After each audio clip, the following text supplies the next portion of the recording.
What's up, losers, and welcome back to Zero Loser Studio. As you can see from the title of this video, we're changing things up just a bit this week. Today, we're not going to be talking about comics, video games, or movies. We're going to be talking about a real-life murder case with real people.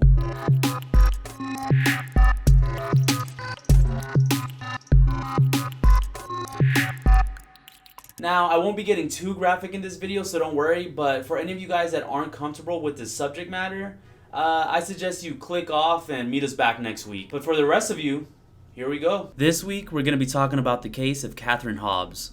She was born on April 20th, 1971 in Oakland, California. Growing up, Kathy didn't have the same childhood as a typical kid in the 80s. When she was only 8, her parents got a divorce, something that really affected her since she was so close to her father. On top of that, when she was still in middle school, Kathy lost her best friend to a heart condition. This loss seemed to be what really hit Kathy the hardest. She became a quiet and sad child, a change that did not go unseen by her mother. In addition to all of this, Kathy had something about her that made her very special. Since she was a little girl, Kathy believed she had premonitions of her own death. It was something that the people around her knew her for since she didn't keep it a secret. She wholeheartedly believed she wouldn't make it to the age of 16. For this reason, Kathy's mom decided it was best for Kathy to start fresh and leave her troubles behind her in order to begin healing. They moved to Las Vegas, a simple apartment complex with a pool. It seemed to be the right decision because eventually, Kathy started to come back out of her shell and soon started making friends with a lot of the other kids in the complex. However, it wasn't long until Kathy's fear of her impending doom became too much for her to handle once again. As her 16th birthday approached, she grew more and more anxious and avoided going out as much as possible. She developed a form of agoraphobia. Kathy truly believed she would die in an unknown way before she turned 16. About 2 months before her 16th birthday, she got very teary-eyed one night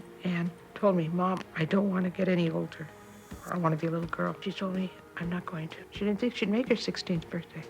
When the morning of her 16th birthday finally came, Kathy was stunned to find she was still alive. She had lived to turn 16 and prove all her premonitions were nothing but dreams that had scared her into isolation. And she came out of her bedroom and she said, "Mom, I did it, I made it." And I said, "What?" And she said, "I made 16.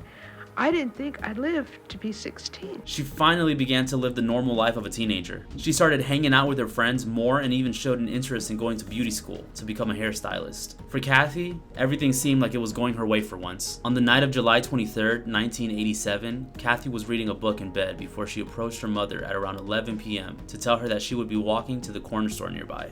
"Give me a kiss before I go." And I said, "Why? I'll be up when you get back." And she says, "I probably will stop and talk to the kids, so you might be in bed when I get back." So I gave her a kiss, and that was the last I saw of her.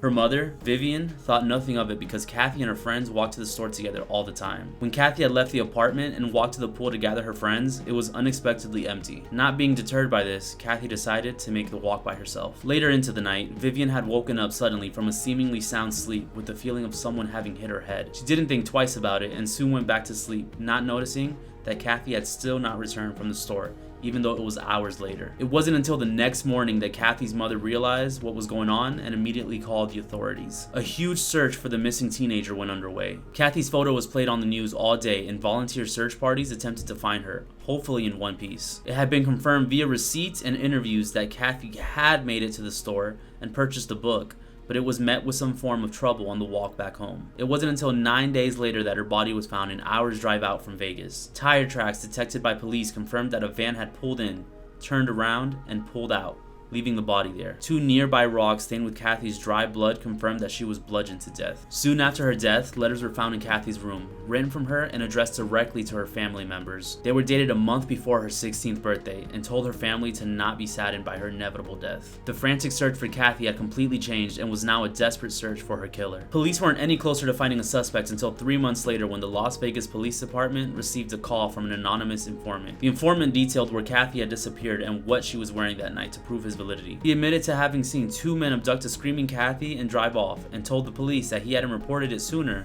because he was supposedly out of town for 3 months. He gave the police a license plate number, but when run through the system, they discovered that the license plate number did not exist. Despite multiple pleadings for the informant to come forward with more information, He has never contacted the authorities again. Kathy Hobbs' case has long been closed, but her death was eventually believed to be linked to a serial killer named Michael Lee Lockhart. In May of 1987, Lockhart stole a blue 1986 Toyota Celica. Blue fibers found at the crime scene matched those of the car, and credit card receipts also pinpoint Lockhart in Las Vegas during the time of Kathy's murder. When questioned about Kathy's murder, Lockhart had apparently confessed to it.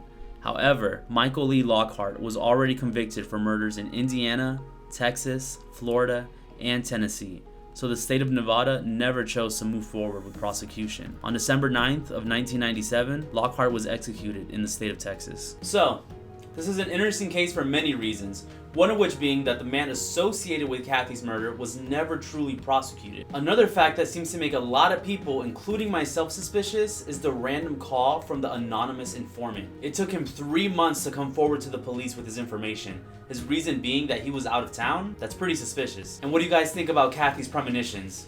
Do you think there's any validity behind them, or would you say it's just all a huge coincidence? As always, I'm curious to see what you guys think, so let me know right down below in the comments. Also, don't forget to like and subscribe to Zero Loser Studio for more future content. And thanks for tuning in this long. This video is definitely different from anything that's come before it, but I had a lot of fun making it, so I hope you guys enjoyed watching it. But now, this is where we part ways for the week, so until next time, I'll see you later, losers.